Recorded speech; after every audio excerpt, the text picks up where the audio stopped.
Today we're going to make a low-carb gratin beef and Brussels casserole. Begin by cutting your Brussels sprouts, the ends off, and cut the Brussels sprouts in half. Wash them off, dry them well.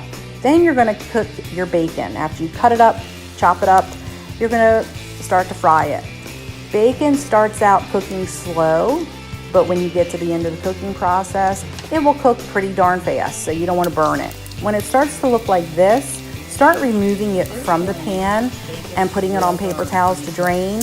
Remove all the bacon grease from the pan and reserve 2 tablespoons to use later. Next, you're going to cook your ground beef. You want to brown that nice in the pan. You're going to add some seasonings, 2 teaspoons of Worcestershire sauce, salt, pepper, garlic powder, onion powder. Season to taste. Ground beef. And the Worcestershire sauce may have carbs in there, but you're not using a full serving. And most of it will get drained off when you drain your fat off of the ground beef.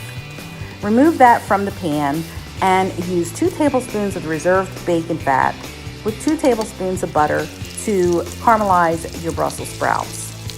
Be careful they are not wet when you add the Brussels sprouts because water and hot bacon grease don't mix well. You'll get splattered and it does hurt. When you put the Brussels sprouts in the pan, let them sit on one side for a minute and gently toss them, and you will start to see the caramelization effect. You're going to cook these for about 3 to 5 minutes in the pan, letting them caramelize slowly on each side. They will continue to cook in the oven, so they won't be completely cooked at this point. They get a little bit of caramelization on them. And then move them around. Next, we want to go ahead and start grating mozzarella cheese. You want to always grate by hand or food processor your cheese. Never use the bag cheese. It has extra additives and it's not as creamy. Then you're going to make your sauce. You're going to put in cream cheese, heavy whipping cream, Parmesan cheese, and half of the mozzarella.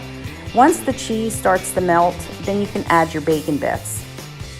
Once you have a nice creamy sauce and everything's blended well, you're going to layer it in a casserole dish and top the remaining mozzarella cheese on top of the casserole. Bake it in a 350 oven for about 25 minutes and enjoy.